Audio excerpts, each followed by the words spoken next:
All right, Fresh. Let's go to our last game of this record before we get into New Year's Day 6. See, this is why you got to listen to the full episode. You don't get the fun stuff if you listen to just the individual games. Let's go to the Cheez-It Citrus Bowl here. This one's played one of like the 4 bowl games played in Orlando. I think there's 4 bowl games played in Orlando. Oh yeah, there's 4. I mean, at this point, it might be like 8 before we're done. Just keep sending everything to Orlando, play them all there. There we go. So we got the inept offense of the Iowa Hawkeyes. They're 10-3 somehow from the Big Ten. Fascinating there. And then you got Tennessee from the SEC, 8-4, kind of limped along in their schedule. All right, take a look here, Fresh. There's some guys opting out in this football game here. I'm trying to real quick pull the opt-out list here. Try and pull it up here. You take a look at all of the people out for. You take a look at Jalen Wright is out for Tennessee. Brew McCoy is injured in this. A lot of their offensive linemen looks like they're either injured in the transfer portal, out. They got guys on defense that are injured or in the transfer portal or opting out. It's going to be an interesting thing here, Fresh. But the one guy that's not for Tennessee, Joe Milton, he's not opting out. And Jabari Small, he's not opting out either. Squirrel White, he'll be there playing for Iowa. Deacon Hill, he's taken over. I don't know if this is a good thing or a bad thing. You take a look at, you got LaShawn Williams. I don't know. Cooper DeJean, I think this is the one that will really hurt them. Cooper DeJean, one of the best cornerbacks in college football. He is out in this football game. He is nursing an injury, so we'll see what goes on there. But Fresh, Iowa, Tennessee, what you got for us? Well, I think first off, I was really hoping that DeJean would play all the Iowa starters and actually all the Tennessee offensive starters. I really want to see the Tennessee offense has the potential to be explosive versus the Iowa defense and really get that true matchup of pretty good offense versus a really good defense. And we've seen over the past 3 years since Heupel's been there, every time Tennessee plays a really good defense, they get shut down. Will this Iowa defense do the same? Because it's going to tell us 2 stories. Number one, it will prove if Iowa can shut them down or limit them, that it's a gimmick offense or it's nothing creative. It just they put up against bad teams, and that's about it. Or we keep hearing about all these Big Ten defenses like Minnesota, Wisconsin, Illinois, Northwestern, so on and so forth. They're also great, but they're all the majority of the offenses in the conference are terrible. If Iowa's defense doesn't show up and they get smoked, then that kind of maybe sends the conversation that maybe some of those offenses in the Big 12 aren't very good and it makes those defenses look better. But if Iowa's defense shows up and shuts them down, and folks, if you haven't paid attention, Iowa actually shows up in bowl games, especially against the SEC. They get out there, they play tough, they have a lot of pride, and they're very physical. And the last time Iowa and Tennessee played in a bowl game, I believe, you guys correct me if I'm wrong, was in the Gator Bowl in 2015, 2016, and there was a lot of trash. Tennessee put the boots to them. They beat the trash out of Iowa. They were jabbing. They were running their mouths. The Tennessee fans made sure Iowa players heard it all along. I was in the stands. I heard Tennessee fans chirping all the time. This might be a little payback. I'm not going to say they're going to drop like 25 points on them or anything, because that gets offensive coordinators fired for Iowa. But this team's going to be physical and have a little pride to show up and play against Tennessee. Kirk Ferentz, can you get this entire team motivated? Is the program ready to take on Tennessee and show up? Or do they have their minds right? Because last time you guys were, you played, you actually gave a spirited effort versus Michigan. Michigan did not blow you guys out like everybody thought they were going to put up 60 on you. If it wasn't for that punt return, that game might have actually been tighter. So can you come in here after a month off, regroup, defensively come out here, put something together for Josh Heupel's offense and put on a show and shut them down, limit their offense, and maybe, find a way to squeak out some points on offense and stun them. Be a physical football team. Tennessee do not like teams that are physical with them at the line of scrimmage on offense or defense. If you watch when they play Alabama this year or 2 years ago, the past 3 years they played Georgia, when Josh Heupel teams face a physical football team, they get knocked down a peg or two. Can you use that script to at least be physical at the line of scrimmage, get pressure on the quarterback, and attack them. Look on the other side. Heupel. This is your chance to prove the narrative wrong. Come out here against a physical team. Try to test yourself and be physical at the offensive line, be physical at the defensive line, attack people and run the ball down the throat. You have a great running offense versus nobodies, but then you get big games, it kind of fades away. Can you test the mettle of your entire football team? Because right now, yes, there's no East and West anymore, so getting the SEC title game and getting the playoffs is going to be a lot tougher. But you're going to have to be a very physical football team to survive and go where you want to go if you want to make the playoff and be one of those top 12 teams.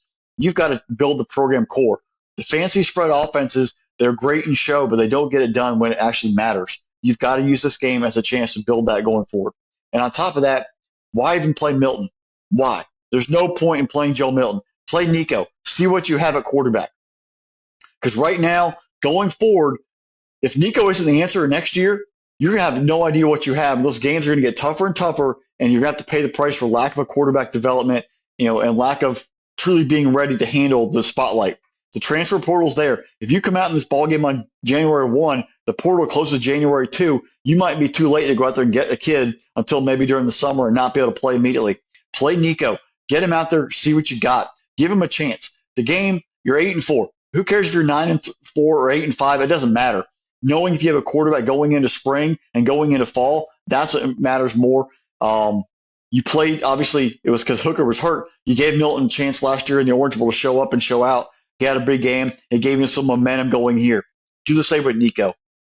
Give Milton a drive or two as a courtesy, but play Nico the entire ball game. Get him some experience when games actually matter, because you got to know what you have. If you have struggles, that could open up and maybe give you a different direction. If you know you have a quarterback who understands the offense, that might help build some confidence going forward.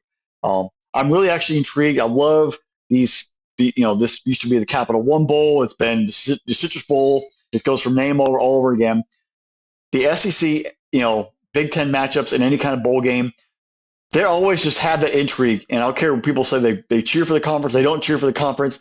Both these conferences and both the fan bases of all these different teams in those conferences, they like to compete against each other. And these are games they actually care about. Did you win?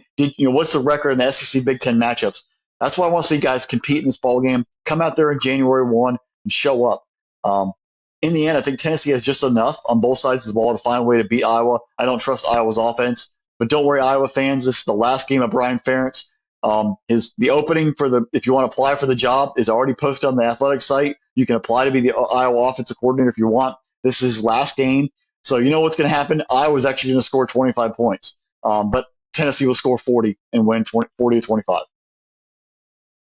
Fresh, we've already submitted your resume to Iowa for the OC position. I mean, the vertical pass out there gets me a job, right? Right, pretty much. You take a look at Iowa and Tennessee, man. Fresh, it's two totally different offenses. I'm with you. I think Nico should be playing this game. Joe Milton, or at least if you want to give Joe Milton like his one last chance in the sun, his one last time for the sun to shine on him, then by all means, give him a little bit of go in this game. But Nico I would be splitting series. Like, it's a bowl game. It doesn't matter for this. I need to see Nico against a top flight defense like Iowa. And Iowa does have a top flight defense. It is a really good defense. They shut down pretty much everybody who played against them. Very limited with them. But that offense is just so inept. It's so bad. I mean, how are they going to put up points? Like, you can't count on Tennessee getting you safeties and field goals and block punts the whole way. I mean, Tennessee is going to score a couple of touchdowns in this football game. I think Tennessee's only got to score like 2 touchdowns to win this football game. They scored 2 touchdowns. Iowa's going to have a real hard time coming back with it. Fresh, the nice thing about Iowa and Tennessee, Iowa's going to have a great running back here in LaShawn Williams. Kid's tough. At least he runs some football hard. I'm hoping, he didn't look that good against Michigan, but he did look very, very good against Wisconsin in a really tough game. Ground out the tough yardage in there. You've had him, Caleb Johnson is back, but he really hasn't been getting the main carries that Williams has been getting. And Tennessee is going to be cool. Jalen Wright's not playing in this game, so Jabari Small, what are you going to get from him? What are you going to get from Dylan Sampson in this football game? Both of those guys look like they're going to be the next running back to kind of take over that mantle. Fresh, I saved this one for last for you because every time we've talked to Iowa, and you talk about I owe Iowa more than anyone can owe. But here's the greatest thing. Iowa's known for their corn. They're known for their barley, their wheat, and their rye. All things that we're very large fans of in the right capacity. When you take a look at, if you will, fermentation, right? And Tennessee, you take a look at this. You know, corn won't grow at all on Rocky Top. The dirt's too rocky by far. That's why all the folks on Rocky Top obviously get their corn from a jar. There's reasons for this, guys. There's reason for it. Listen, I'll do this because I've had a friend of the show who is a huge Tennessee fan. He has produced some very fine still, and you kind of look for that moonshine, and it's delicious. A long time ago, I had opportunity. So give me Tennessee, give me Rocky Top. We'll drink corn from a jar here fresh. And that's my pick for the Citrus Bowl.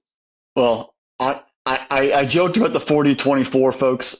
This game's going to be more like a 27-7 Tennessee win because obviously Iowa can't score. But I think just enjoy this game because it's the last of the Brian Ferentz era for Iowa Hawkeye football, and you can only go up offensively from there.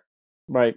And if you've enjoyed all of the songs that we have quoted here in the day, make sure you go back and download them, especially Meatloaf. Meatloaf doesn't get his due.